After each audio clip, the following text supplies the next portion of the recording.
Buckle up because today we're talking about the most controversial topic ever, backups.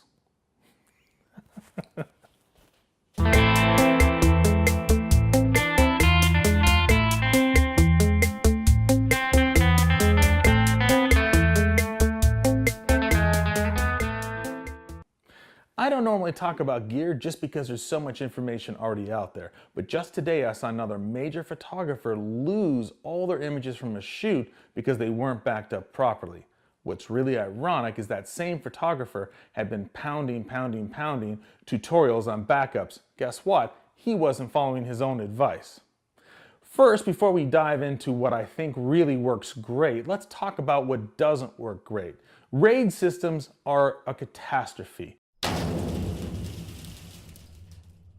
Now they sound really good, and there's a major brand that markets specifically to photographers, but the truth of the matter is they're just lousy. The first reason why is that you take 4 or 5 different bays, and what happens is most photographers buy the same hard drive to fit into those bays.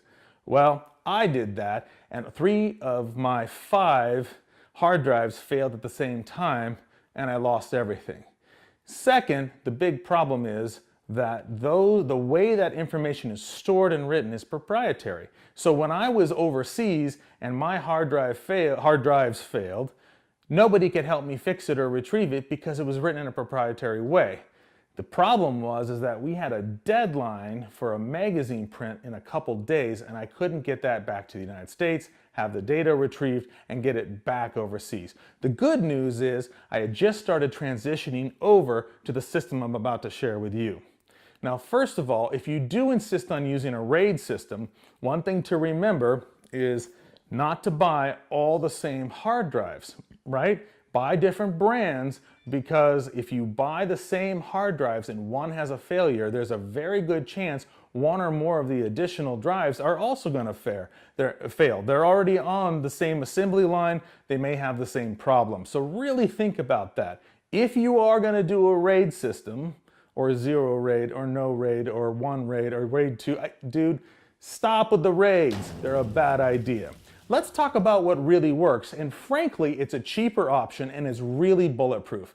I tend to store my information in 5 different places, and we're going to talk about how that works. The first place that my information is stored is on the card where I take where I do the shooting session, right?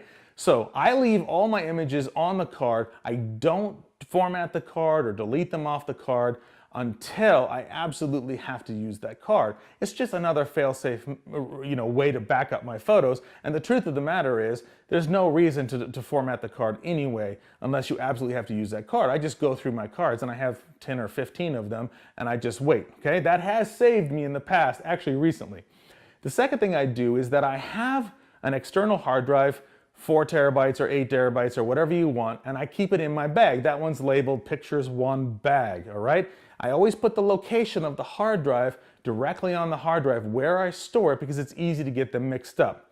As soon as the shoot is done and before I go to bed the same day, I always back up my photos.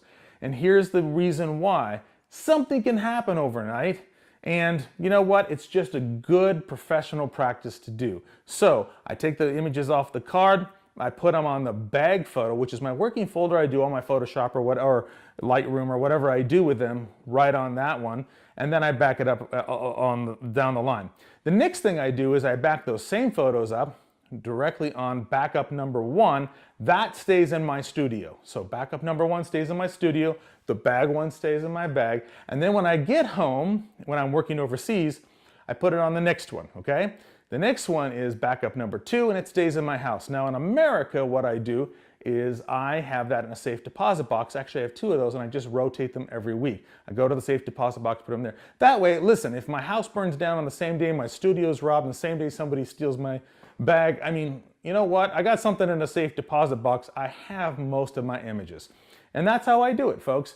You know what? I don't encrypt them, because who needs to encrypt photos for any reason anyway? I don't use a RAID system because it's proprietary, expensive, and clunky. And 3, I always have things spread out, so over time, they're in different locations. So even if all hell breaks loose, the truth of the matter is, well, They're in a safe deposit box.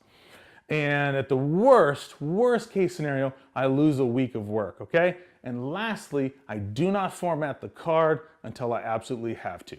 Well, there you go. There's a bulletproof, cheap, effective, bulletproof, efficient way to back up your photos. So, there you go. That's how you back up.